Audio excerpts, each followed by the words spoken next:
Good evening, everybody. Thank you very much for joining us this evening. I am honored to be here with all of you, joining us literally from all over the world for our special shiur tonight, Parshas Balak. I'm going to ask you all to please open up your source sheets or print out the source sheets. If you come to theyeshiva.net, and you'll see on the top there is a banner with a link to the Thursday night class. On top of the video, on the right, it would say source sheets, and you can click on that and the source sheets will open up. Or below the video, if you scroll down below the video, below ask a question, you'll see on the left side a red icon, PDF source sheet. So again, either on top of the video on the right, you have a blue icon, source sheets, you can open that up. Or below the video on the left, scroll down and you'll see a red icon, PDF, which also says source sheets, so you can open them up because part of this class will be text-based. As always, you can ask your questions right below the video. It says ask your question. You can insert your question, and bli neder, after the shiur, I will try to address as many questions as we can. I see a few questions already came in even before we began. They tell a story about the holy Abder Rav, Rabbi YY Jacobson of Abder, who was one of the great Polish Hasidic masters. He's known as the Oyev Yisrael, the lover of the Jewish people. His commentary on Chumash is called Oyev Yisrael.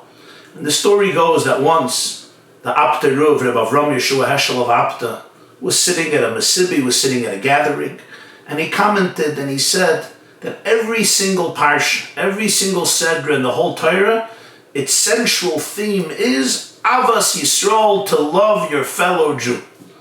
So there was a Jew sitting there, he was a little cynical, and he says, oh please, come on. V'ahavta l'recha kamoicha is a pasuk in Parshas Kedoshim. Don't make it the theme of every Parsha. This week is Parshas Balak. He says, Rebbe, where do you see Avas Yisrael in Parshas Balak? So Abder Rav, where? In the name, Balak. He says, what does Balak have with Avas Yisrael? The Abder Rav says, look, Balak has 3 letters, Balak, and the acronym of these letters, the Rasha Tevis is Veis Lamed Kuf, is Ve'ahavta L'Reacha Kamaycha. You should love your fellow Jew like yourself. And the Jew starts laughing and he says, look at how absurd this is. Balak is Veis Lamed Kuf. Ve'ahavta L'Reacha Kamaycha, Ve'ahavta starts with a Vav, not with a Veis. And Kamaycha starts with a Kuf or Chaf, not with a Kuf. How in the world do you get from Balak to Ve'ahavta L'Reacha Kamaycha? So the Abder Rav smiles and he says, I'll say it in Yiddish, he says, As it comes to Avas Yisrael, darf man nicht azoi medayik sein in Pratim. When it comes to loving somebody else, don't get so technical and caught up in the details. Of course, a humorous comment, but with profound relevance. Which brings us to a very famous question that has been raised over the generations by many commentators. And that is, why did... Good evening, everybody. Thank you very much for joining. Says the echo. Why did the Jewish people decide to name a whole Parsha, a whole Sedra in the Torah, after a wicked person, Balak? The Reb Meir Primishlaner, one of the great masters of Meir of Primishlaner, has a sefer called Divrei Meir.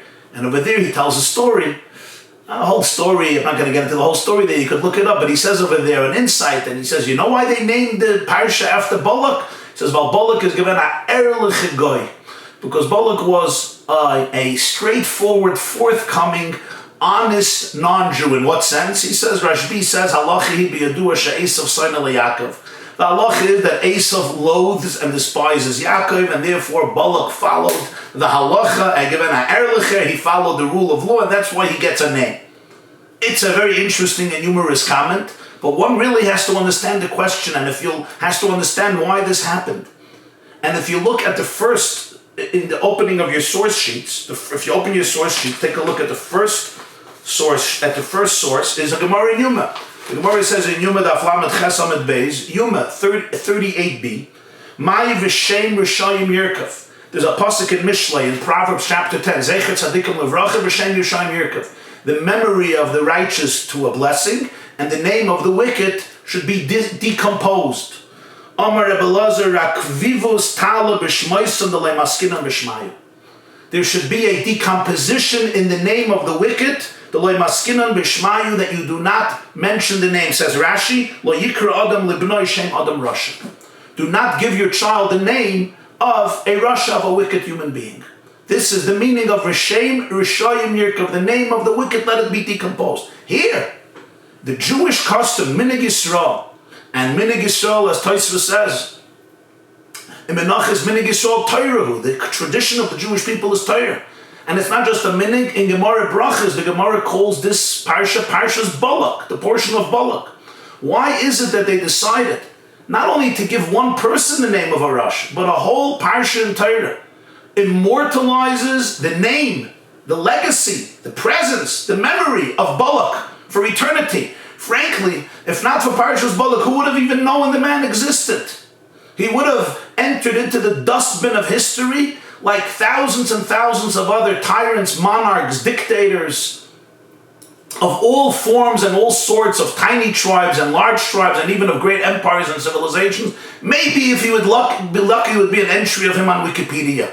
But now, we not only do not let this name gather dust and decompose, B'Shem Rishayim Yirkov, we actually give it the gift of eternity. And who? Balak. The Medrash Tanchuma says that he soinam yoisim mikulam. He hated the Jews more than everybody else. So he wasn't just a wicked person. He was an arch enemy. He was the quintessential anti-Semite, the Medrash Tanchuma says on Parshas Balak. Nonetheless, he merits to have the name of the Parsha. Now you might say that the answer is very simple. We don't have a choice. We give the names based on the first words of the Parsha. So what are we supposed to do? We can't manipulate that. But the truth is that, on the contrary, that only makes the question stronger, because the opening word of this week's Parsha is not Balak. It's actually Vayar. So if you really want to be consistent and give the name of the opening word, the name should be Vayar, not Balak. And in fact, we have another Parsha that begins that way. Vayera. Vayera Elov Hashem Be'Eloi Mamre begins with the word Vayera. We have the name Vayetze, right? Vayetze Yaakov Meshava. He left. We can have very easily, would have been very convenient to have the word Vayar. He saw, not a Rasha, not a negative word. He saw, seeing is a very powerful gift.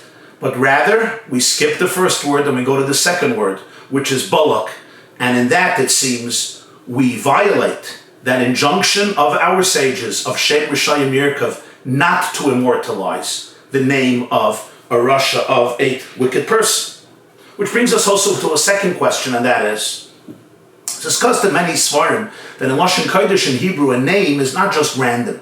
The name actually captures the theme, the underlying theme of that which is called by the name, which is why the Shalach explains why it was so significant that Adam Harishon named all of the animals in Parshas Bereshis, and the Medrash says God proved to the angels through this that his wisdom is greater than the wisdom of the angels. What's the big deal? You call a sus a horse, and a chamer a donkey. A chamer is a chamer, and a sus is a sus, and a camel is a gumel, and an ox is a shire. Fine. And in English, how brilliant do you have to be? And the answer is because in Lashon Kodesh, the name is actually connected to the very physical and spiritual chemistry of that which is called by the name. That's why names are significant. The Gemara says in Yuma Daf Begimel, Reb Meir Havadayik B'Shma. Reb Meir, one of the greatest sages, was precise and meticulous about names. So the name of a Parsha is not just random. It's actually connected to the theme of the Parsha, which is why you will see something very interesting. Not always do we follow the rule of giving the first word, using the first word as the name of the Parsha. In fact, take a look at Parshas Noach. How's Parshas Noach? Eila told us Noach. It's the third word, Noach, not Eila, not told us. Parshas told us, which is later, is Eila told us, gets the second word. Told us. Should have been the opposite. Noach comes first. He should have been called Toldus. And Parshas Toldus could have been called Eila or Toldus or Yitzchak. Yitzchak would have been a very nice name. Yitzchak is a great tzaddik. And the reason for this is because the names are very meticulous. They actually capture, in a very powerful way, the essence and the theme, the pervading theme of that particular Parsha in Torah. When you look at this Parsha, Balak, second Parsha that we're reading this week, it seems very strange because the name Balak, first of all, the name seems inappropriate as discussed, but besides, how does this name capture the essence and the theme of the Parsha, which really is about the transformation of Bilam's curses into incredible blessings. Blessings that extol the virtues and the praise of the Jewish people in an unprecedented historic way. Some of the most beautiful prose and verses about the Jewish people, we begin our davening every day, comes from the words of Bilam. Not only that, the most important prophecies of Mashiach, of the future redemption, the Geula, through Mashiach Tzidkenu Meir B'Yameinu, comes from where? It comes from this week's Parsha, Parshas Balak. It's Bilam who prophesied about the kingship of David HaMelech and the kingship and the future, the utopia of the world being redeemed through Mashiach, as the Rambam elaborates at length in Hilchas Malachim and his Yad HaChazakah, the Laws of Kings, chapter 11. He goes through all the psukim, how Bilam was prophesying about the ultimate Geula. Where is all of this intimated in the word, the name Balak? It's true, Balak was ultimately the factor that caused all of this because he hired Bilam and he wanted Bilam to curse the Jewish people, but that's just the external circumstances that allowed it to happen. But if this is the name, it means there is a deep thematic connection. So various things have been written over this, over the centuries in different svarim, and we're going to explore a few possibilities. This talk, this shir this evening, is addressed primarily on an address that was presented by the Lubavitcher Rebbe, by the Farbrengen Shabbos Balak Tovshin Chav Dalet, 1964, Yud Zayin Tammuz, the 17th of Tammuz, and years later, already in my years, Shabbos Parshas Balak, Chukas-Balak, Yud Beis Tammuz Tovshin Membeis, 1982. The first is published in Likkutei Sichos, volume 23, Parshas Balak, and in your source sheets, I asked our dear editor to put that whole Sikha, that whole talk of the Rebbe of Likkutei Sichos in the source sheet, so those who want can follow it along. It's a Yiddish. It's originally in Yiddish, but you can read it now, or you can read it later. That's the crux, the essence of which this shir is based on, with some explanations, the way I understood it, some perspective and application to our life as well. One basic way of addressing this, and this is articulated very beautifully by the great Italian sage and rabbi of the 17th and 18th century, the Chidah, Rabbeinu Chaim Yosef David Azulai. He has many svarim. One of his svarim is a book of responses, it's called Yosef Oimetz. And in Yosef Oimetz, Siman Yud Aleph, the Chidah presents the following argument, which seems very apropos and a very appropriate answer to the question, the first question that we raised earlier. Why we name a Parsha, a whole Parsha, on the name of such a wicked and malicious and great anti-Semite of the Jewish people. And it's based on a Gemara in Sanhedrin, Daf Samach Gimel Amud Beis, and I'm going to ask you again to look at your source sheets, and let's go to the second source, Sanhedrin, Tractate Sanhedrin 63b. Zok the Gemara tells a story. Ki asa Ula, when Ula, one of the great Talmudic sages, arrived, Bos Bekal Navoi. He rested, he dwelled in a city called Kal Navoi. Now Kal Navoi, as Rashi says, there's a very interesting name. There was an idol, there was a pagan idol that was situated in that city, and that pagan idol was called Kal Navoi. So the Gemara says, Ula dwelled in that city, which had the name, it was named for this pagan idol, which was situated in the city. Amalei Rava, when Ula arrived, Rava asks him, V'heichel Basmar, where did the master rest last night? Where did you stay over last night? Amalei, Ula says, B'Kal Navoi, in the city called Kal Navoi. Amalei, Rava says, V'haksiv, the pasuk says in Parshas Mishpatim, V'shem Elikim Acherim, Lo Yisaskir Lo Yisham Al Picha. You should not even mention the name of pagan deities, of idols. So Rava was asking Ula, when I asked you where you stayed, you should have found another way of defining and articulating that city. How is it that you're actually articulating verbally and mentioning the name of an idol, which was the name of that city, Kal Navoi? So Ula tells Rav, Hachi Amar Rabbi Yochanan. I'll tell you why I did it. Let me tell you a teaching of Rabbi Yochanan. Any idol that is mentioned in the Torah, even though it's a pagan deity, it's an idol. Says Rabbi Yochanan, you're allowed to mention its name. Ask the Gemara, hey, Ksiv, where does it say in Torah, Kal Navoi? The answer is the Ksiv. There's a pasuk in Yeshaya, chapter 46, Kara, Baal, Kairis, Navoi. Baal and Navoi were two famous idols, and he's actually mocking them. Kara, Baal fell, it kneeled, and Kairis, Navoi crashed. It was destroyed.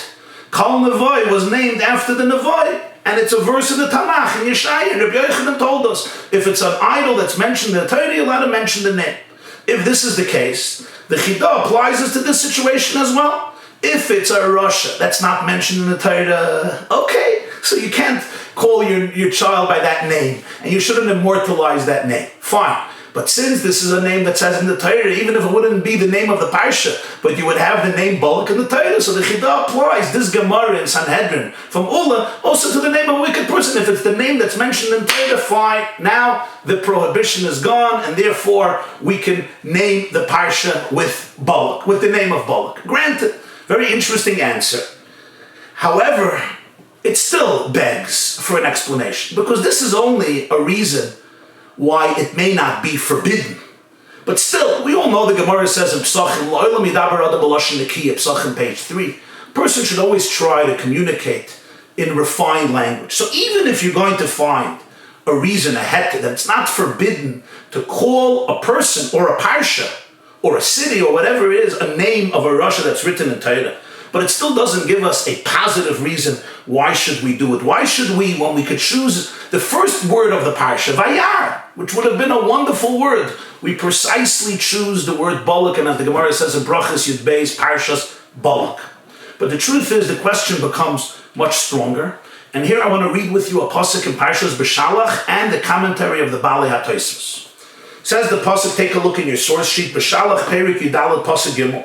The Jews have left Egypt, and Hashem tells Moshe, Daber el b'nei Yisrael v'yashuva v'yachnu l'fnei pi achiris, bein migdal uvein hayam l'fnei Baal Tzefoin nichechai sachnu al hayam.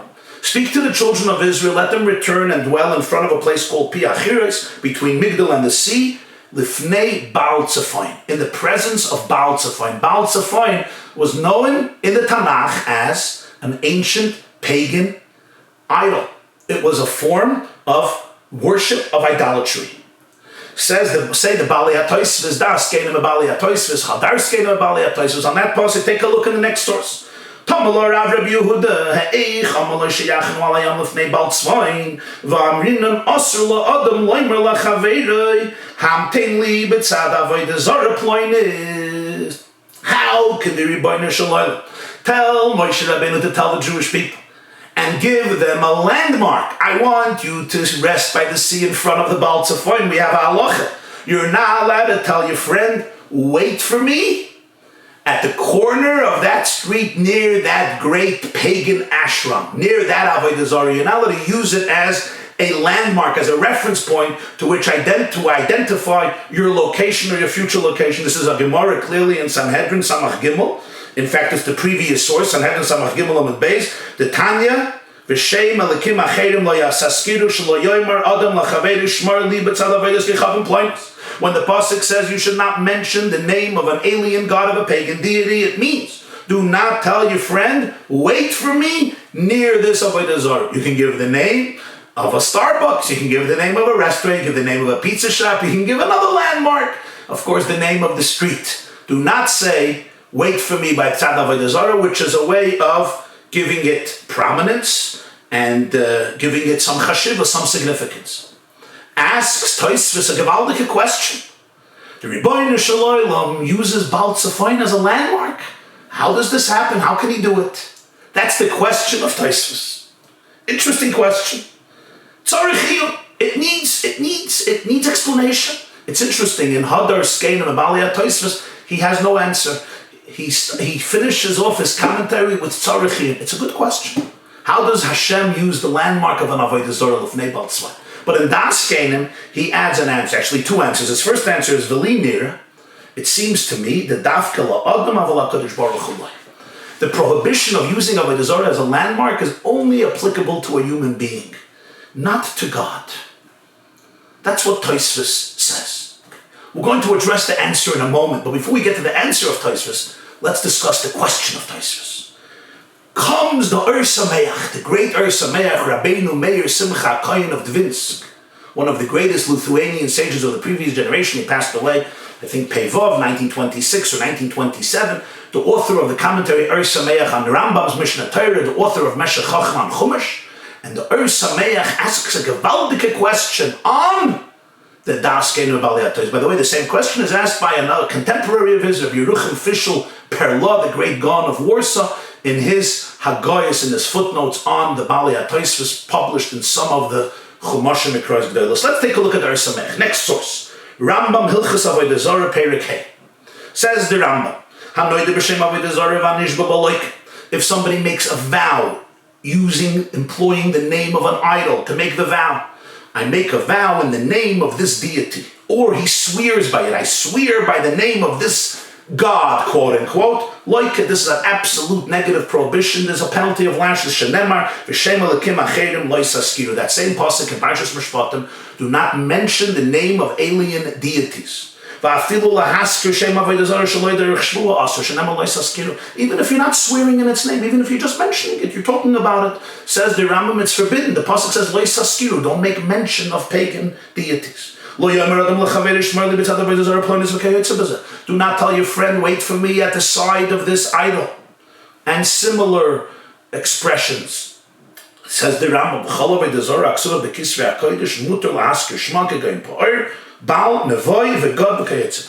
any idol which is mentioned in the holy writings, meaning in the Tanakh, you're allowed to mention its name. And he gives an example. Pa'ir, Baal, Nevoi, God. God is also an Avodah Zarah. We'll see later in Yeshaya, in the Navi Yeshaya, you have Baal, you have Nevoi, you have God. Baal Pa'ir you have in Parshas Balak, Parshas Pinchas, and many other places. And therefore, the Rambam says these you're allowed to mention. Says there is Sameach. That's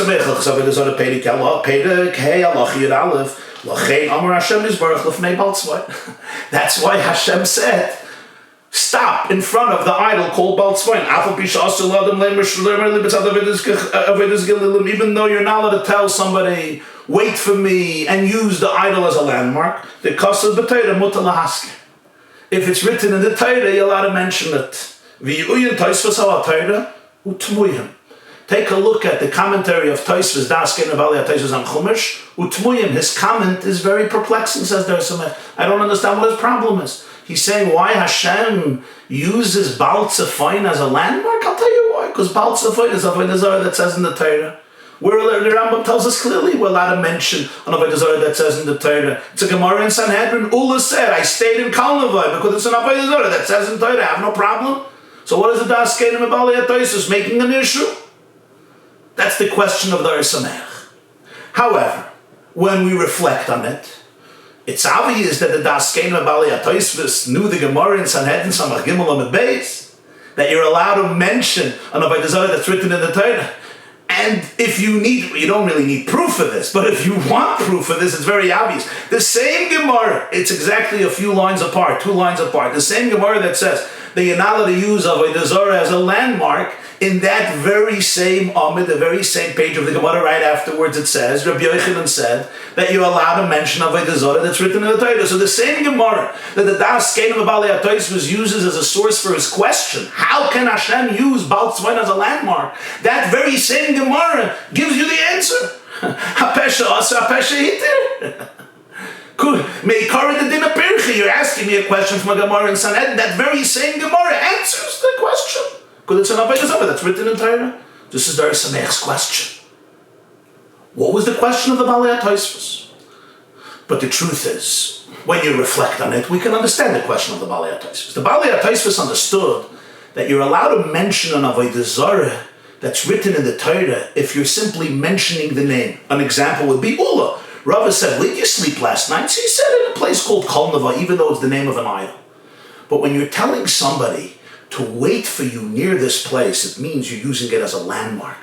In the language of the Poskim, Noisen B'Mamoshus, you're giving it substantiality, you're giving it value, you're giving it significance. It becomes like an icon. You know, it goes into the tourist guides. When you're coming to this and this city, you have to make sure that you go visit this place. It becomes a reference point. People say, meet me at this corner, it's 1 block away from this and this Avodah Zarah. That the Daskeinu Balei HaTois hold is already in a different category. Just because it says in the Torah, Therefore, you're allowed to give it chashivus. Just because the Torah addresses it, the Torah has the name of Baal Tzvain in it. That's why you're allowed to give it value. You're allowed to give it chashivus and significance and dignity. The Balei Tosfos says no. So there are some question from the Rambam, Hilchas Avodah Zarah, and from the Gemara Sanhedrin that it's mentioned in the Torah is not a question on the Balei Tosfos. They know that it's mentioned in the Torah.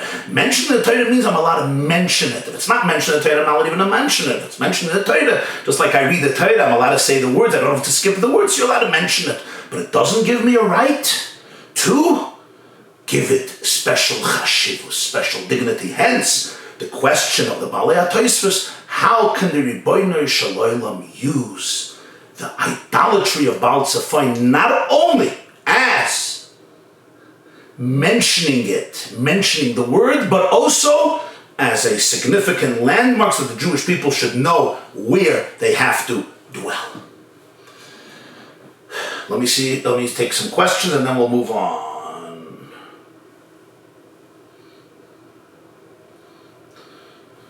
Okay, so the question is, great question. Why is there no Parsha named after Avram Avinu, Yitzchak Avinu, Yaakov Avinu, Moshe Rabbeinu, Aaron HaKohen, Miriam? Very, very good question. Okay. Kal Nevai is not Kalba. No, not a dog. Kal Nevai comes from Nevai. How is Balak different, better than Amalek?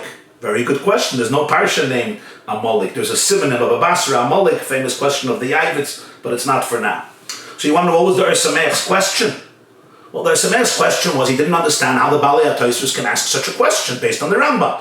However, the Lubavitcher Rebbe explains in the Sikha that we can understand what the Balei Tosfos are saying, because the Balei Tosfos believe that even when you're allowed to mention the name of Avodah Zarah that says in the Torah, it's only if you're just mentioning it, like in the case of Ula, without the need. It's not like you're using it to fulfill a need, but if the Avodah Zarah becomes a method, an instrument to fulfill a need. For example, I have to use it as a landmark, as a reference point. So first of all, I'm using it. I'm gaining, so to speak, benefit from it, even if it's a small benefit, but I'm gaining benefit from it. I'm using it as a reference point, as a way for you to find out where I should be, or to give you an instruction where you should stay from me. That is giving it much more substantiality, and therefore, the Balei Tosfos have the question. According to this, our question becomes now much stronger. What is the greatest way through which you can immortalize Balak? By giving him an entire Parsha that carries his name.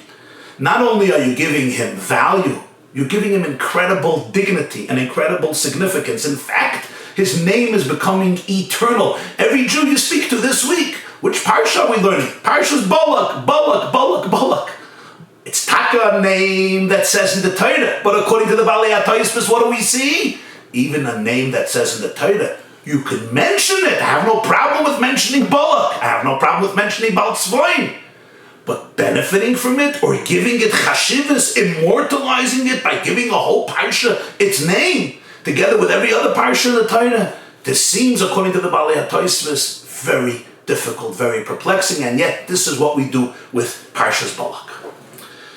In order to address this, let's think about the answer that the Balei Tosfos give. What is the answer that the Balei Tosfos give?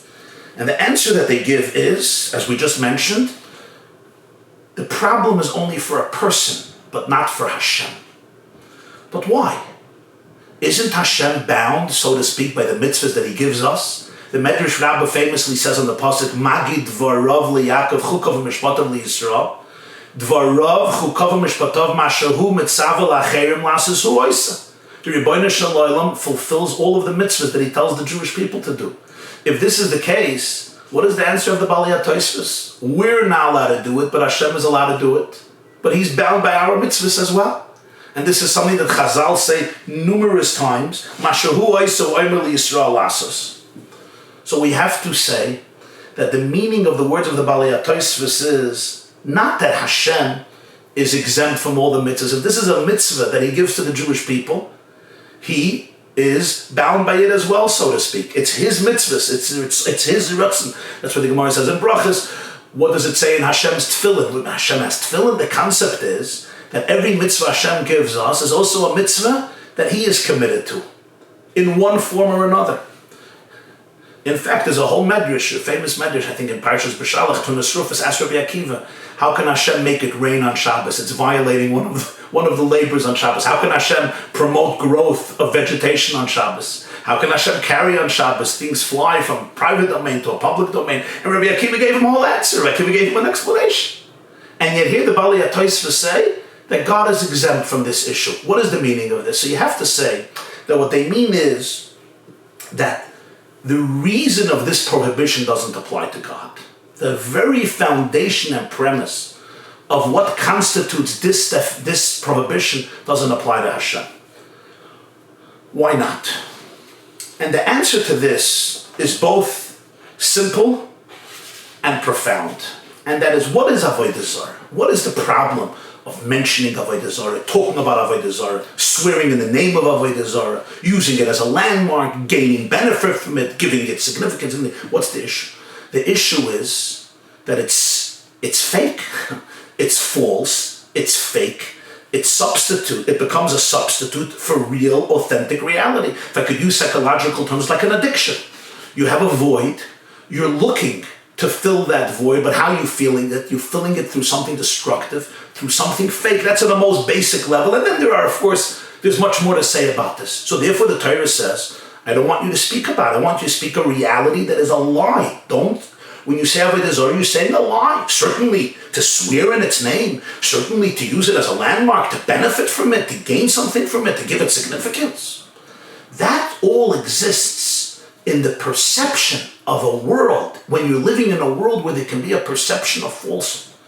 When Hashem mentions an Avodah Zarah, when the divine reality, Hashem Elokim Emes, the definition of God is truth. The Gemara says, Chaisamai shel HaKadosh Baruch Hu Emes. The seal of Hashem is truth. When truth speaks of Avodah Zarah, there's no lie. Truth articulates the essence of Avodah Zarah in consistence with truth. So the whole issue that through mentioning it, you're uttering a lie, you're giving significance to something that doesn't exist, can exist in a world that is dichotomized, in a world where truth is concealed, in a world where falsehood can often dominate us. And therefore, the Torah says, pursue truth, stay away from lies. When Hashem speaks of an Avodah Zarah, it's truth articulating the essence of truth. So when it speaks of an Avodah Zarah, what does it do? It reveals its futility, its nothingness. On the contrary, there is a great advantage to this. When truth speaks of Avodah Zarah, it suddenly gets exposed for what it is. When you shine the light of truth on the skeletons and ghosts and demons of falsehood, what happens? They disappear. You see the vanity. You see the futility. When Emes speaks of Avodah Zarah, now the Avodah Zarah takes on a whole other form. This is not an Avodah Zarah that will lure you into its trap. This is not an Avodah Zarah. This is not an idolatry that gains substantiality and significance and adherence. That's what Tosfos means. L'gabei Hashem, the very premise of the prohibition doesn't apply, because when Hashem speaks of Avodah Zarah, on the contrary, there's something very beneficial to it. What? It's exposing the truth of Avodah Zarah. Hashem Elokim Emes.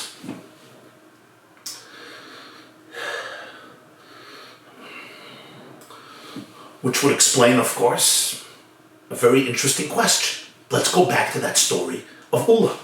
Ula tells Rava, I slept last night in Kol Nevoy. Rava says, why are you mentioning an Avodah Zarah?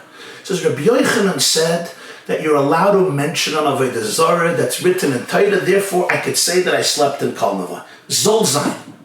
But I ask you a question. Ula is an Amoira. Ula is one of the greatest sages of his day, one of the holiest people. Why mention it? You have a heter, it's not prohibited, but you can choose another word, you can choose another term. Even if you're allowed to do it, it doesn't explain what would be the purpose. You should choose a word that would be productive. Doesn't seem purposeful and meaningful and the Jewish thing to do, to use the name of Avodah Zarah, even if it's not forbidden. The answer is, Ula was an Amoira. Ula's entire essence, his entire being, was Torah. Ula was not just saying the name of the Avodah Zarah, Kol Nevoy. Ula was explaining to Rava the deeper meaning behind what he was doing. He was mentioning an Avodah Zarah that says in Torah. In other words, he was exposing the Avodah Zarah from the vantage point of Torah. He was shining the light of Torah on the Avodah Zarah. Ula perhaps felt that there was a need to nullify the paganism, the cruelty, the barbarity, the falsehood, the vanity, the futility of idolatry. He's not only finding a heter that he's allowed to, but rather there is a benefit in it. Just like when Hashem mentions the Avodah Zarah, there's a benefit in it. What is it? You actually expose the truth of it. It becomes nullified. In your perception, in the perception of the world, you're obliterating it. You're speaking of the negative of Avodah Zarah from a perspective of truth. This is good. This is holy. This is beneficial. The Rambam says that there's no difference in the holiness of Torah between the words Anochi Hashem Elokecha and the words Achois Loiton Timna. That's in Parshas Vayishlach, in the genealogy of Esav. Says the Rambam, they both have the same holiness of the Torah, the same holiness. And if you take out one letter of Timna, the Sefer Torah is disqualified. If you decide to erase the words Balaks, it's a pastish, it's not nice to have an idol in the Torah. You just disqualify the Sefer Torah. The same holiness in the words Ani Hashem Elokeichem Shema Yisrael Hashem Elokeinu Hashem Echad is in the words Balaks. How? Because this is the Avodah Zarah the way it's in Torah. It's part of the Chefts of Torah. It's part of Kedushas HaTorah. It's part of the sanctity of Torah. It's how Torah speaks of Avodah Zarah. Here, there's no danger that Avodah Zarah is going to grow pompous and arrogant and there's going to be hubris. Here, if anything, the authenticity of God comes out and therefore the Avodah Zarah gets nullified. To give an example of this in Jewish history, we have the story with Eliyahu Hanavi. Eliyahu Hanavi confronted the Jews who were serving an idol called Baal. It was a very popular idol, and they had hundreds of prophets. And Eliyahu Hanavi tells the Jews in Malachim, in the book of Kings, chapter 17, how long are you going to sit on the fence and dance at Tansen Abed Chasen? Decide, either you go to God or you go to the Baal. And he summons the prophets of the Baal to Mount Carmel, and he stages this great spectacular experience, and he takes 2 bulls, 2 oxes, and one he offers to them to sacrifice to their God, and then he sacrifices his ox to his God. So he sent a carbon to Avodah Zarah. But what happened as a result?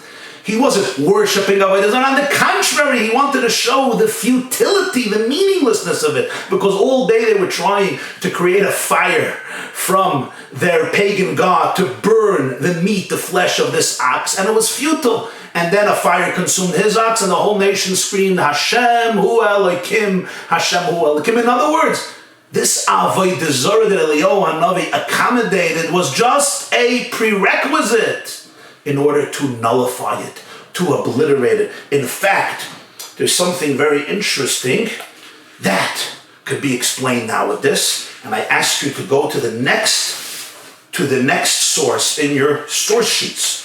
Take a look at the next source in your source sheets. Yireim Simen Ayin Hey or Bahashalim Simen Reish Mem Hey. One of the great Rishonim was a student of Rabbeinu Tam. Rabbeinu Yaakov, the grandson of Rashi, and he was a student of Rabbeinu Tam, is known as the Sefer Yireim. He wrote a book on the 613 mitzvahs of the Torah, explaining the laws, some of the reasons, and often discussing ethical ideas behind the mitzvahs. He lived in the 1100s, the 12th century. He was a student of Rabbeinu Tam, and he was the Rebbe of some of the greatest Rishonim, the Rav Yah and others. He's known as Rabbeinu Eliezer from Mainz, Rabbi Eliezer of Mitz. He authored the Yireim at the end of the Sefer, the very sad chapter. He says, I'm completely alone. His daughters died. He had daughters and they all passed away during his lifetime. It looks like his wife also passed away, and he's completely alone, but he expresses gratitude that he managed to finish this monumental work called Sefer Yireim. Yireim means the book that encourages awe and reverence from the Almighty. So the Sefer Yireim, one of the great Rishonim, he writes as follows. You know why you're allowed to mention the name of an idolatry? If the Torah mentioned it, it's for sure nullified. That's what the Yireim says. And he adds, the same reason that Torah mentions it, we're also allowed to mention. Fascinating Yireim. Yireim says, let me tell you why you're allowed to speak about an idolatry that's mentioned in Torah. If the Torah mentions it, it's certainly out of style. It's obsolete. Asks the Chavis Yair, Shal Setshuvas Chavis Yair Siman Aleph. He says, I don't understand. How can the Yereim say this? Clearly there are idols that are mentioned in the Tanakh, and they continue generations after the Tanakh. They're not nullified. The greatest example is the Avodah Zarah that's discussed in Balak and Pinchas, the Baal Pa'ar. They used to defecate in front of their pagan god. This was called the Baal Pa'ar. The Torah mentions it. It was nullified. We have a sugya in Sanhedrin. There's a sugya in Masechta Sanhedrin about Baal Pa'ar. Taf Samach, Sanhedrin. The Mishnah speaks about somebody who defecates to a statue, an idol. And Sanhedrin Samach Dalet, Sanhedrin 64, the Gemara tells two contemporary stories about people who practiced this type of idolatry. The whole story there about a Jew, his name was Safta, and he rented out his donkey to a woman, and she went to this Baal Pa'ar, and she worshipped the Baal Pa'ar, and then he said he also wants to go worship it. And she let him go, and he goes in, and he moves his bowels in its presence, and then he wipes himself, he wipes his excrement. The Gemara says, Kinach b'chaytmai, on the nose of the idol. And the priests say, nobody worshipped this idol in the glorious way that this Jew did. He was trying to mock it. And yet the Talmud says he was actually worshipping it, even though he was trying to mock it. How can the Yereim say that an Avodah Zarah that's mentioned in Torah is certainly obliterated? Very difficult to understand. This is the question that the great Chavis Yer, Parshas Chukas-Balak, Siman Aleph, Hasadi Aleph, and Yud Beis asks. The Lubavitcher Rebbe says, perhaps the meaning of the Yereim is much more subtle, is much deeper. What the Yereim is saying is, when you're mentioning an Avodah Zarah that says in the Torah, kvar nisbatla by the person. When you're mentioning an Avodah Zarah that says in the Torah, we assume that you're mentioning the Avodah Zarah from the Torah perspective. If you're mentioning the Avodah Zarah from the Torah perspective, it's like you're reading the Sefer Torah. It's part of Kedushas HaTorah. You're mentioning it from a Torah perspective. If you're mentioning it from a Torah perspective, we don't care. Vadain is batla. This Avodah Zarah has no value in your mind. This is a Jew who's articulating. He's looking at the Avodah Zarah from the hashkafa, from the vantage point of Torah. This is the way the Balaks is reading the Avodah Zarah. It's part of his Avodas Hashem. He's talking about it in the context with the hashkafa, with the Weltanschauung of Torah. This type of Avodah Zarah we're not worried about. Vadain is batla. And even a Jew who's not literally reading the Torah, he's just mentioning an Avodah Zarah that says in the Torah, we assume every Jew, the natural assumption, as the Rambam says in Gerush in chapter 2, is every Jew wants to do what the Torah says. The Rambam says in Kiddush HaChodesh Perek Beis, Kol Yisrael b'cheskes kashrus. A Jew mentions it. If it says in the Torah, we assume what? We assume that this is being articulated. His kavanah, his intention is the way Torah speaks of the Avodah Zarah. When Torah speaks of the Avodah Zarah is meaningless, it's futile, it's insignificant. On the contrary, there's even an advantage in this. What's the advantage in it? The advantage in it is you're actually decomposing it, you're destroying it, you're expressing the hashkafa that takes this Avodah Zarah and reverts it to naught, to valuelessness, to purposelessness, to vanity, to nothingness. It's actually similar to another halacha, the same page in Sanhedrin. Take a look. Sanhedrin Samach Gimel Amud Beis. The last says, Amar Reb Nachman, Kol Tzanusa Asir Chutz Tzanusa Avodas Kechav Neshayim. Scoffing is not something that we like. Judaism doesn't like litzanas. Besides, mocking idolatry. And he brings verses from Yeshaya Hanavi where the Tanakh does that. Now I want to ask you a question. When you're mocking idolatry, you're mentioning the name. How are you allowed to mention the name? It says, V'shem Elokim Acherim Lo Yisaskiru. The Rambam says you're not allowed to mention Avodah Zarah. The answer is, such a mention, not only are you allowed to, it's absolutely fine. It may even have holiness in it. Why? Because you're mentioning the Avodah Zarah from the divine perspective. You're mentioning it in order to reveal how meaningless it is, how valueless it is. You're actually shining the light of truth on the Avodah Zarah by making litzanos of it. Such a mention of Avodah Zarah is not a problem. That's what the Yereim means, and that's why you'll see something very interesting. The Rambam in Hilchos Avodah Zarah says that any Avodah Zarah that says in the Torah you're allowed to mention, and the Rambam gives a few examples. You remember the examples of the Rambam? Pa'ar, Baal, Nevai, God. 4 examples. Take a look in Shulchan Aruch, Yored Deya, Siman Kuf Mem Zayin, the laws of Avodah Zarah, the second to the last source. You're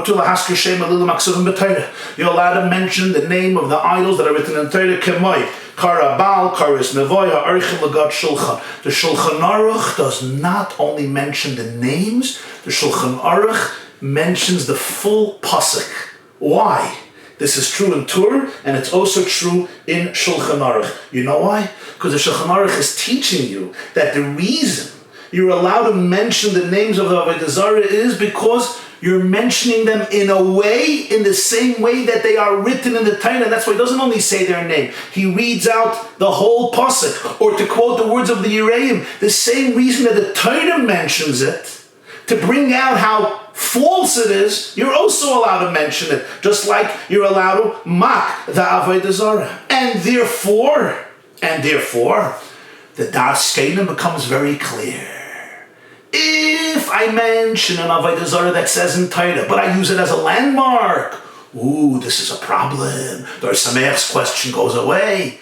I'm using it as a landmark. I'm showing that it's substantial. I'm benefiting from it.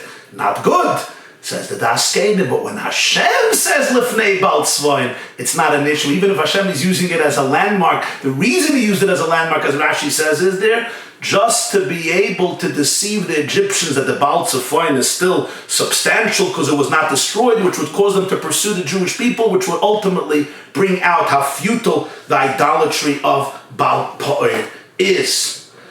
If this is the case, my dearest friends, let's go back now to Balak. Let's go back to Balak, and now it becomes very, very clear. How do we name a Parsha with a Rasha? Shem Rishayim Yekov, Loi Maskinim B'Shmayim. But now we understand. When the Torah speaks of Balak, what's Balak's identity in Torah?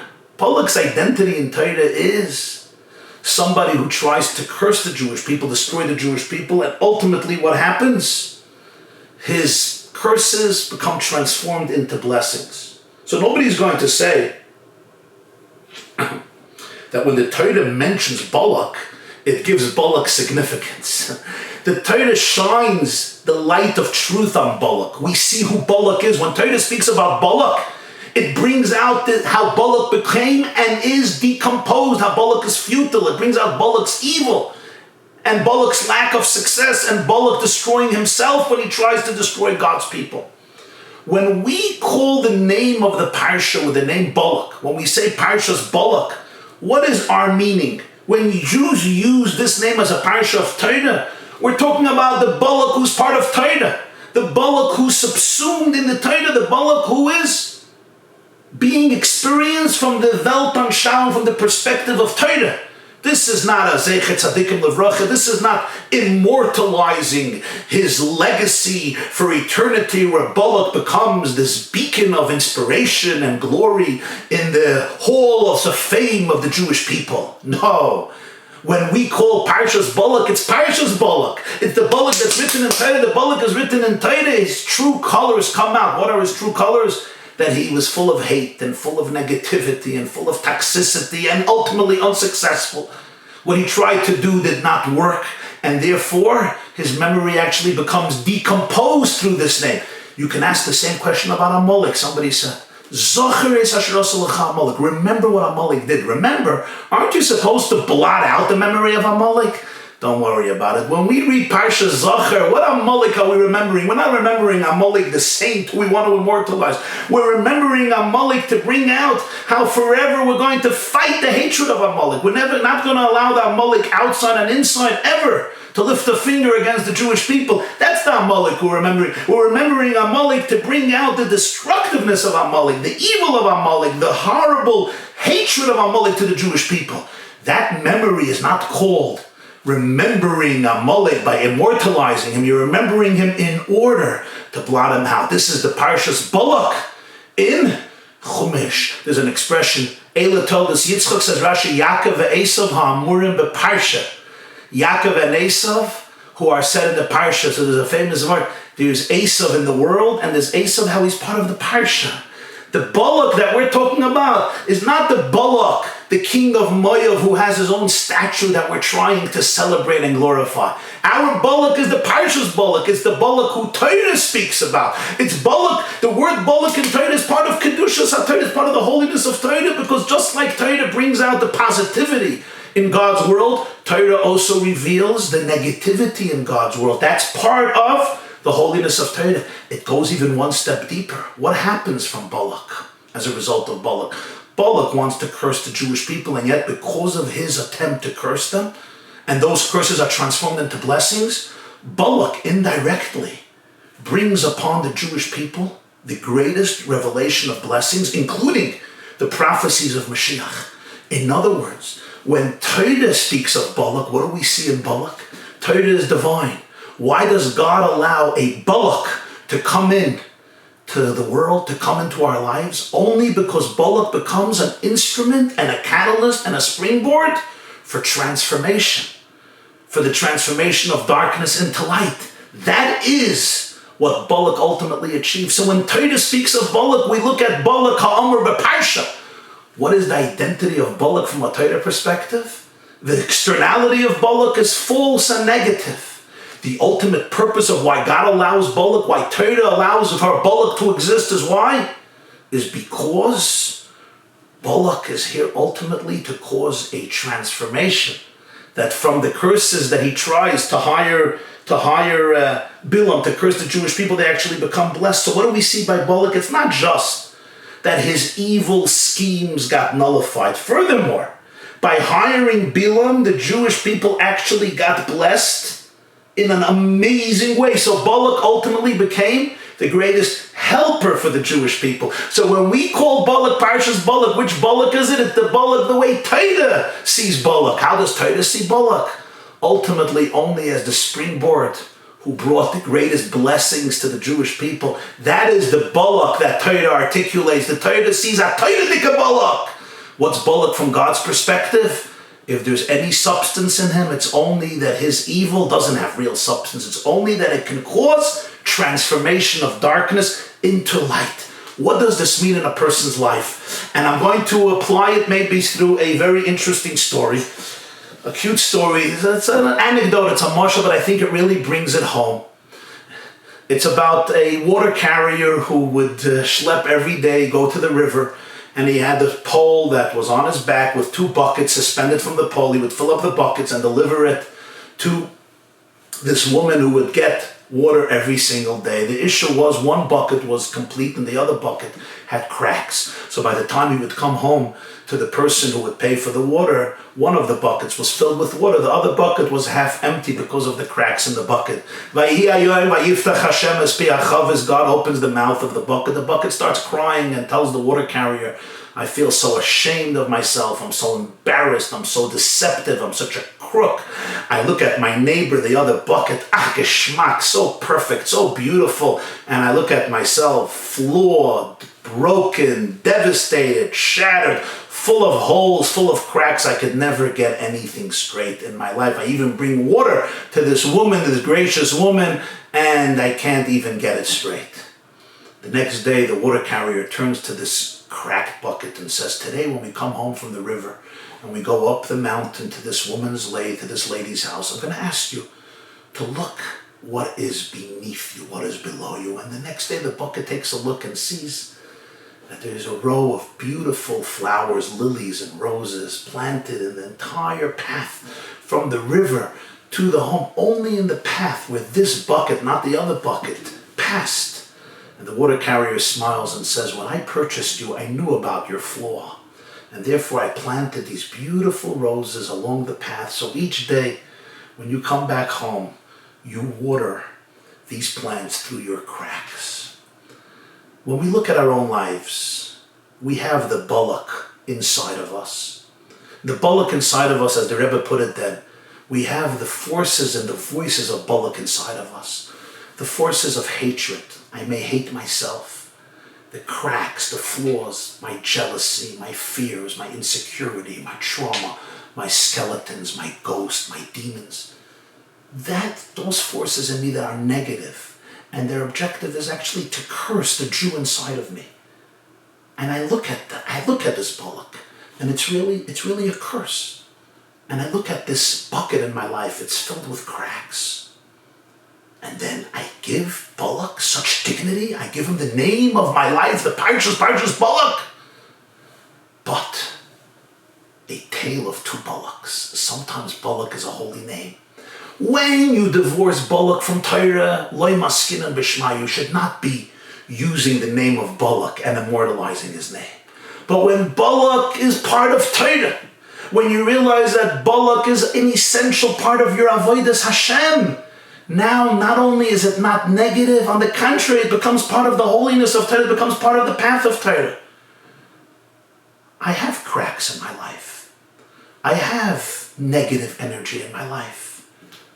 But those are not a mistake. Those are part of my divine mission. If I could shine the light of Torah on the Balak in me, now Balak itself becomes part of my divine mission, because it's the very cracks in my bucket that have the ability to water plants that the other bucket can't. Every soul has its unique mission. There are those who have perfection in one area and those who lack that perfection, but they have a different mission. Sometimes it's my very flaws and my very struggles and my very pain and my very frustration that allows me to generate growth and promote a fragrance in this world that the perfect person cannot do. The Gemara in Brachas Lamadal b'makom shebali tshuva oimdim. When you look at the Balak in your life, look at it with the glasses, with the lenses, with the ashkafas olam of Torah, and then you're not going to be dealing with evil that you have to run away from. You're going to be dealing with something that Torah says ultimately its whole purpose is to bring you deeper blessings. If you can only not get affected by the shell, by the husk of Balak, you will realize that the pnimius, the whole purpose of Balak was to bring the greatest blessings to the Jewish people. All the struggles that I'm confronting with myself, with my people around me, with my family, whatever it may be, financial, psychological, emotional, spiritual, social, familial, marital. Ultimately, there's one purpose. And the purpose is to be able to make me more aware, to be able to allow me real growth, to be able to extract the sparks of blessings that are hidden, so that these very toxic forces become springboards of awareness that ultimately will transform my life incredibly powerful. So there's really two stages here. First of all, when you look at Balak in your life, look at it from the hashkafa of Torah. From the hashkafa of Torah, it's not a bad name. Your flaws are not bad. This is the way you are supposed to serve God, by confronting and subduing and dealing with these issues. And not only that, this might become your greatest source of blessings. And therefore, we understand why the name Balak becomes the name of the Parsha that is completely dedicated to Mashiach and Geula. What does it mean? What is Geula? What is redemption? Geula is that moment in life when we're going to see Einoid Mulvadai. Everything is part of divine oneness.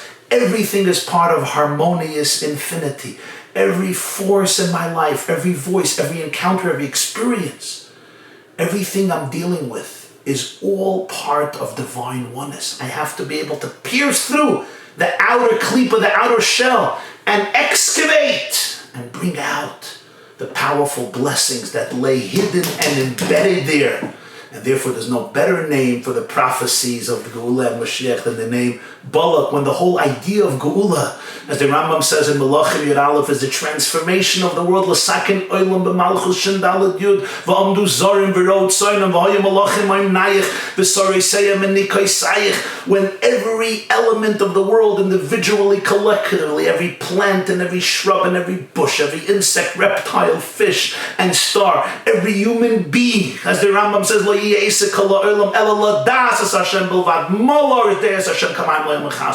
we see the oneness in everything. Every part of your life is part of that oneness. What about all the curses of Balak?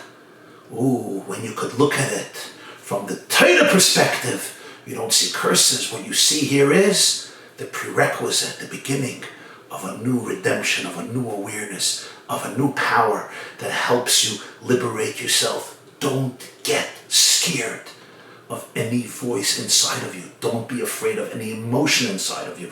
Don't be afraid of anything that's going on inside of you, even if it's painful and it's sad and it causes you to cry and sob.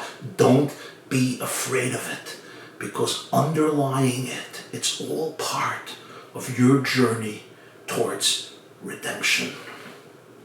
May we see that Geula that Bilam prophesied about so eloquently, Dorach Koichav Miyakov v'kam Shevet MiYisrael, speedily in our days. B'mheira b'yameinu, amen. Thank you very much. Let me go to the questions. Let's go to the questions. The Shir is now officially over, and I'm going to take questions if there are. Okay, I see 20 comments. Would you consider Balak on the level of Yitzchak and Yaakov? Of course not. Why would you think so? The word Elokim, when you're referring to an idol, you do not have to say Elokim, you say Elohim Acherim. Right, I stand corrected, thank you very much. Talmud Torah is geschmack, but at times I get frustrated when I feel I'm not growing and developing my skills. What should one do to keep a serious learning schedule, but remain happy doing it? I guess it's connected to the class somehow, but what I would suggest is you connect yourself with another person. Make a commitment to a chavrusa, maybe one study partner or a few. Maybe you can give a shir to somebody. And that way, when you're in a relationship with somebody, you feel obligated and you keep a consistent schedule. And during this time of summer and quarantine, you could also choose, at least partially, subjects that excite you.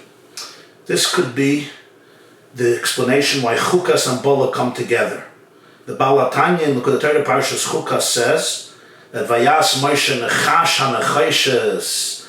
Moshe built a snake and he put it on a post. The Baal HaTanya says that he was telling the Jewish people that you always have to look up. You have to see the snake from the perspective of the divine, and then the very force that's trying to kill you is really coming to heal you. And that's the connection that explains why Balak can be called Balak. That's very, very beautiful. What does Balak mean? So it says in Sfarim, Balak Bulka means like chaos, decomposition. The Gemara says, "V'anshes daim rayim v'afal b'kein loy nimna loit melishkan imam." So the Gemara says, "Rabbi Seinu lamdu mikan shem rishayim yirkav." If this is in Torah, don't we see that even in Torah, shem rishayim yirkav? No. The Gemara means you're allowed to say the words daim. Daim is a city. It's not a person. Daim is a city. You're allowed to say the name of the city's daim. The Gemara is saying as follows.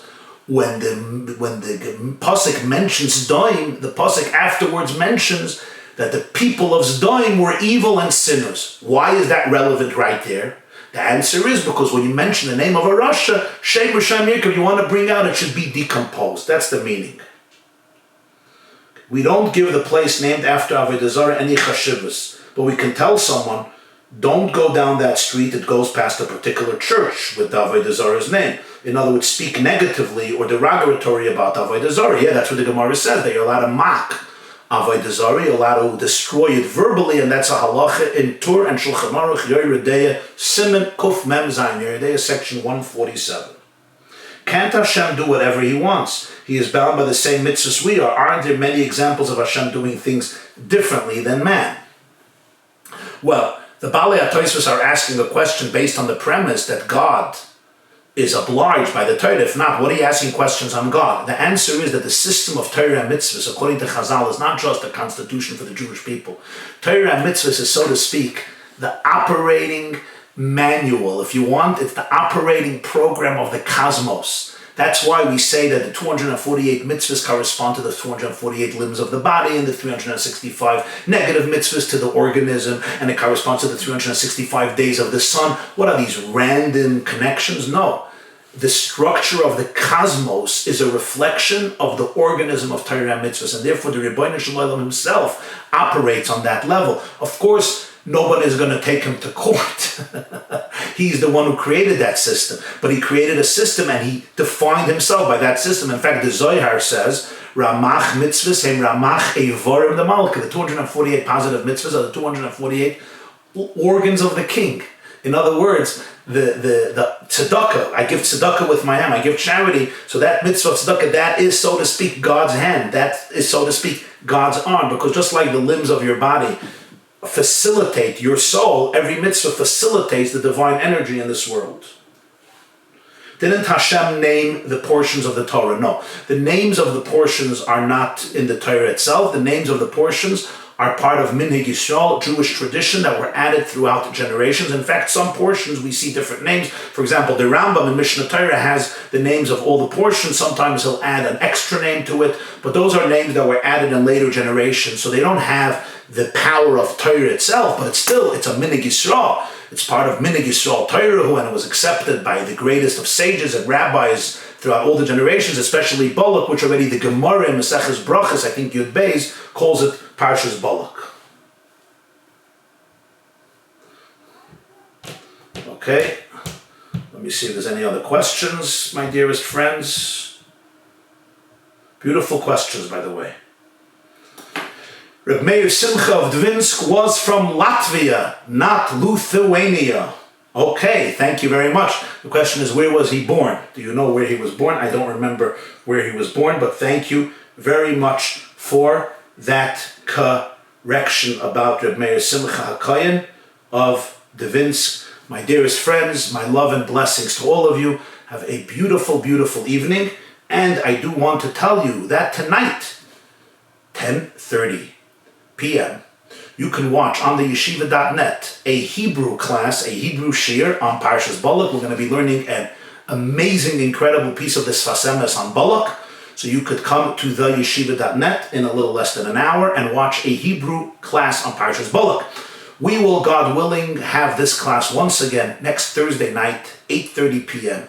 Everybody is invited. Please share it with your friends right here on theyeshiva.net. You can also watch the replay of the class with the source sheets. I also want to invite you, Monday, 7:30 in the morning, we start a new discourse of Machshava, Hashkafa, and Chassidus, discussing the cosmic struggle of depression and joy, positivity and negativity in people's lives and in the world. It's going to be a fascinating journey. That this coming Monday, 7:30 a.m. in our weekly Monday and Thursday morning Hashkafa, Machshava, Chassidus class. Tuesday morning, 9:30 a.m., a women's class. But everybody can join. It's virtual. All the classes on theyeshiva.net. This class, we will go